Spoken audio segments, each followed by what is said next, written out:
તો અમદાવાદમાં દીપડો દેખાતા દહેશતનો માહોલ છે। ગુમાગામમાં દીપડો દેખાયો છે અને ભયનો માહોલ છે। શરણદીપ સોસાયટીમાં રાત્રે દીપડો ઘૂસ્યો હતો। દીપડો ઘૂસી આવતા લોકોમાં અફરાતફરી મચી ગઈ છે। દીપડાને પકડવા વન વિભાગની ટીમો દોડતી થઈ ગઈ છે। સૌરાષ્ટ્ર સહિત રાજ્યના અલગ અલગ ગામડાઓમાં દીપડા દેખાતા હોય છે, પરંતુ અમદાવાદમાં દીપડો ઘૂસી ગયો હોવાની આ ઘટના બની। ગુમાગામ નજીક આવેલી શરણદીપ સોસાયટીમાં બની છે અને લોકોમાં ફફડાટ છે। સોસાયટીમાં 3 થી 4 જગ્યાએ દીપડાના પંજાના નિશાન છે। તો શરણદીપ સોસાયટી કે જ્યાં ગતકાલ મોડી રાત્રે દીપડો દેખાયો હતો ને એ દીપડાને સૌથી પ્રથમવાર જે મુખ્ય રોડ છે ત્યાંથી પસાર થતા આ પરિવારે જોયો હતો। તેઓ કાર લઈને અહીંયાથી પસાર થઈ રહ્યા હતા ત્યારે એમને દીપડો દેખાયો હતો। સૌપ્રથમ તો આશ્ચર્ય થયું હશે, પરંતુ ત્યારબાદ સીસીટીવી ચેક કર્યા અને ત્યારબાદ ખબર પડી કે ખરા અર્થમાં આ દીપડો છે। પરિવાર આપણી સાથે છે, એમની સાથે વાતચીત કરીએ। मैडम क्या कुछ हुआ था, मतलब कैसे आपने देखा और फर्स्ट रिएक्शन क्या कुछ था आपका?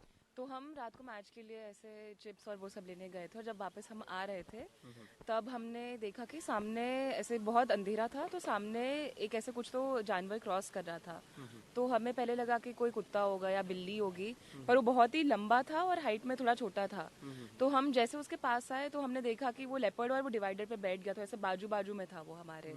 तो हम तो बहुत ही डर गए थे, हमें पहले पता भी नहीं चला था कि मतलब यहाँ पे लेपर्ड भी आ सकता है कि नहीं। फिर हमने थोड़ा वहाँ पे वापस थोड़ा देखने की कोशिश की, वापस वो मिलेगा कि नहीं, पर उसने क्रॉस करके वो सोसाइटी की बाउंड्री के वहाँ पे कहीं ऐसे चला गया था, तो हम वापस उसको नहीं ढूंढ पाए थे। फिर हम अंदर आए और हमने सिक्योरिटी गार्ड सबको बोला कि दरवाजे बंद कर दो और कुत्तों को भी अंदर ले लो, क्योंकि लेपर्ड्स को कुत्ते हंट करना बहुत पसंद होता है। तो हाँ, ओके, तो मतलब सोसाइटी में घुसते हुए देखा था आपने? नहीं, हमने ऐसे बाहर जब हम क्रॉस कर रहे थे ये वाली वीआईपी रोड, वहाँ पर ऐसे बीच में ऐसे क्रॉस करते हुए देखा था। और ये मंदिर के बीच हाँ, ओके, तो फिर मतलब उसके बाद सोसाइटी के बाकी सब लोगों को कैसे आपने बताया और कब कंफर्म हुआ कि हाँ यही लेपर्ड ही है? इन्होंने लगभग 1:20 पे मतलब मेरे को इन्फॉर्म किया, तो फिर ये अंदर आ गए थे। ये पूरा चेक कर रहे थे, तो इसके अंदर मैंने उसी टाइम सोसाइटी को इन्फॉर्म किया। फिर सोसाइटी में ऐसा हो गया तो जो हमारे चेयरमैन है गौरंग भाई, उन्होंने बोला यार मनोज जी पहले परफेक्टली पता करो कि भाई है कि नहीं है। तो फिर हमने इस मेरी डॉटर को कॉल पे लिया, तो उसने बोला हाँ स्पॉट वाला हमने देखा हुआ है। तो ये तब तक लगभग अप्रॉक्सीमेटली 1:45 बज गए होंगे। तो फिर वो सीसीटीवी पे जो हमारा है ये वहाँ पे चलने गए, देखने गए, तो सीसीटीवी पे उनको 2 बजे का एग्जैक्टली वो आ रहा है कि भाई वो वहाँ पे था। और इन द मीनवाइल मैंने क्या किया कि जो हमारे सिक्योरिटी वाले हैं तो उसको भी गेट पे मैंने फ़ोन किया। मैं बोला भाई ऐसा लग रहा है, तो उन्होंने बोला हाँ वो 2 कुत्ते बाहर गए थे, तो उसमें से एक ही वापस आया है। तो मैंने वो गेट साइड आग उस बोलता है जलाई है, बट मेरे को लग रहा है कुछ ना कुछ तो है वो साइड से, तो वो भी थोड़ा डर गए थे। तो उसके बाद पूरी सोसाइटी में हम रात भर मतलब अवेक थे पूरे रात भर। तो मॉर्निंग में फिर फॉरेस्ट ऑफिशियल और बाकी मेयर साहब भी आए, तो उन्होंने भी पूरा सपोर्ट करने का। સોસાયટીના રહીશો પણ પહોંચ્યા હતા અને તેઓ પણ સ્પષ્ટ કહી રહ્યા છે કે કેવી રીતના અલગ અલગ લોકોને જાણ કરવામાં આવી। આ વ્યક્તિ પણ તે કારમાં સવાર હતા। मतलब डर लगा पहले जब देखा कि ये इतना बड़ा एनिमल्स कहाँ से आ गया, ऐसा कुछ? मेरे को ऑनेस्टली डर उतना नहीं था। मेरे को डर इस बात का था कि मुझे ये पता था कि वो सोसाइटी में अंदर आ सकता है, क्योंकि वो जस्ट सोसाइटी की बाउंड्री पे ही था। I was more worried about society में ये बहुत सारे कुत्ते घूमते हैं, सिक्योरिटी गार्ड्स है जो अकेले बैठते हैं।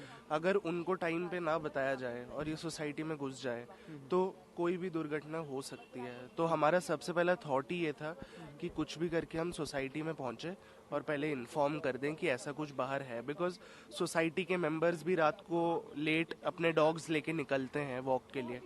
तो इट वाज ऑब्वियसली एक वो सेफ्टी का ये था कि we needed to inform them first. तो इससे पहले हम प्रोसेस कर पाते कि हमने क्या देखा है, हमने पहले यही किया कि हमने आके सबको बता दिया कि ऐसा कुछ हुआ है।